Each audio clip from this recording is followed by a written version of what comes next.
Welcome to the only daily podcast focusing on compliance news of the day. Each morning, start your day with a cup of coffee and Tom Fox, the voice of compliance, to hear about 4 of the top compliance, corruption, or leadership stories you will need to start your day. The Daily Compliance News is a production of the Compliance Podcast Network. January 1, 2020, the New Year's edition.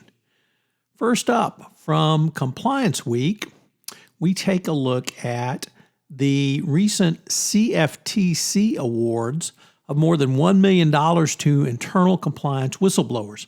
The Commodity Futures Trading Commission announced a whistleblower award north of $1 million for a tipster who went through his company's internal compliance or internal compliance program in his company or her company to get information to regulators.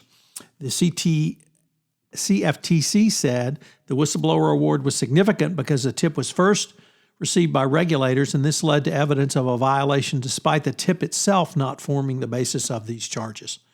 The CFTC whistleblower program was created under Dodd-Frank, and since 2014, the CFTC has awarded approximately $100 million to whistleblowers. So in addition to the SEC, the CFTC has a whistleblower.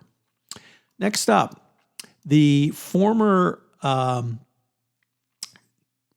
general counsel at Cognizant, Stephen Schwartz, has filed suit against his former employer, Cognizant Technologies, claiming that he is due prepayment for his legal fees in the defense of his criminal action for potential FCPA violations. The firm, Cognizant, claims that he has 3 separate sets of lawyers working for him, and they paid for 2, but that he wants a 3rd paid for by his former employer. So interesting development in the Cognizant Technologies case. It's going to be interesting to see if the general counsel can successfully defend himself in the face of Cognizant Technologies' self-disclosure and basic admission to engaging in bribery and corruption. But remember, Cognizant Technologies got a full declination, even with the chief legal officer and the CEO being allegedly part of the bribery scheme. Next up, from Bloomberg, the daughter of the former president of Angola, Isabel dos Santos, who was the former chairwoman of Senegal and richest woman in Africa, has had her assets frozen by an Angolan court. The asset freeze follows an injunction application by the government, which is seeking to recover about $1 billion in funds it says is owed by Isabel Santos and her associates. It is one of the highest profile moves in an anti-corruption drive launched by the current president, who ended dos Santos' nearly 40-year grip on the country when he came to power in 2017. So once ranked, as I said, as Africa's wealthiest woman, she chaired the state-owned oil company before being sacked. So Angola moves in the direction of anti-corruption with regime change.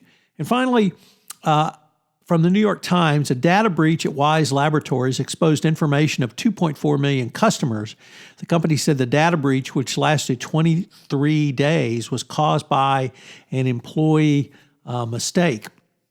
The breach was made public by the 12 Security blog on December 26.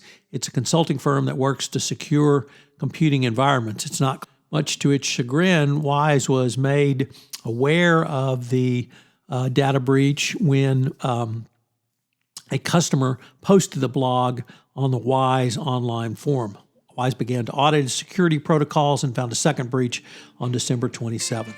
So once again, another data breach. Wyze said it occurred after an employee created a flexible database to more quickly pull user analytics, and this led to the data breach. So as noted in Hill Street Blues, be careful out there.